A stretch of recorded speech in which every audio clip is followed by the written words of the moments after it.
আসসালামু আলাইকুম। আজকে ফুটবলের মতো করে বিস্কুট তৈরি করব খুব সহজে এবং অল্প কিছু উপকরণে তৈরি করে নেওয়া যাবে। তো এখানে আমি 1/3 কাপ পরিমাণ চিনি ব্লেন্ডারে জাগিয়ে দিয়ে এরকম গুঁড়ো করে নিয়েছি। গুঁড়ো ছাড়াও কিন্তু এটা হ্যান্ড উইক্স দিয়ে তেলের সাথে মিশিয়ে নিতে পারবেন। তো এখানে আমি 1/2 কাপ তেল ব্যবহার করব। প্রথমে 1/3 কাপের মতো দিয়েছি, দিয়ে চিনিটার সাথে খুব ভালোভাবে মিশিয়ে নিলাম। আর ময়দা নিয়েছি এখানে 1 কাপ। তো ভালোভাবে মিশিয়ে নেব।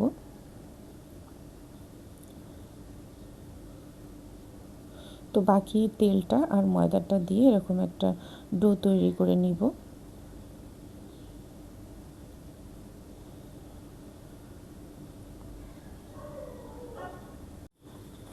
তো হাত দিয়ে ভালোভাবে ডোটা তৈরি করে নিব।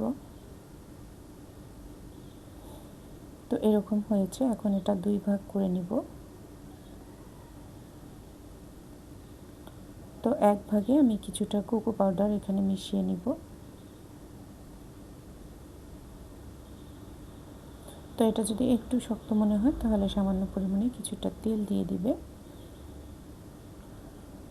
যেহেতু 2 ভাগ করে নিয়েছি, তো 2 ভাগে আমি 1/2 চা চামচ করে এখানে বেকিং পাউডার ব্যবহার করব। প্রথমে দিয়ে দিলাম এখানে, আর বাকি ভাগে আরেকটু দিয়ে দিব। তো এরকম আমি গোল গোল করে তৈরি করে নিব। সাইজটা ছোট বড় আপনারা যে কোনো ধরনের তৈরি করে নিতে পারবেন। তো 2টা কালারের বানিয়ে নিয়েছি। এখন আমি প্রথম এভাবে সাজিয়ে নিচ্ছি।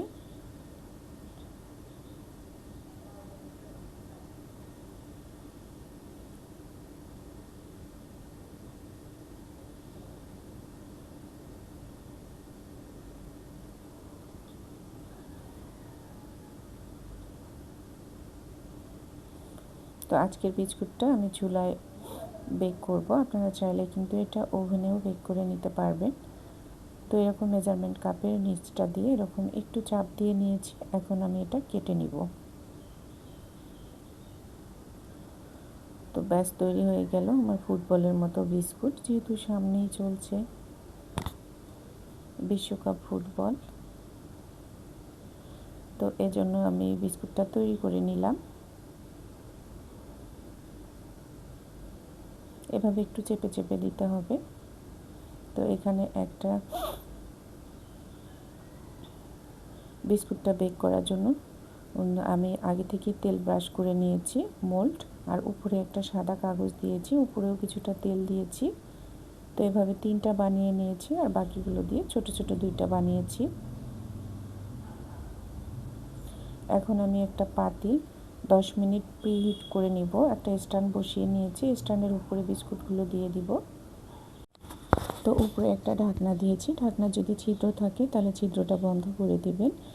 তো 30-35 মিনিটের মতো বেক করে নিলে কিন্তু বিস্কুটটা হয়ে যাবে। আর গরম থাকা অবস্থায় এটা অনেকটাই নরম থাকবে। যখন ঠান্ডা হবে তখন কিন্তু এটা মোল্ড আউট করে নিতে হবে। দেখতে পাচ্ছেন বিস্কুটগুলো কতটা সুন্দর হয়েছে। আশা করছি রেসিপিটি ভালো লেগেছে।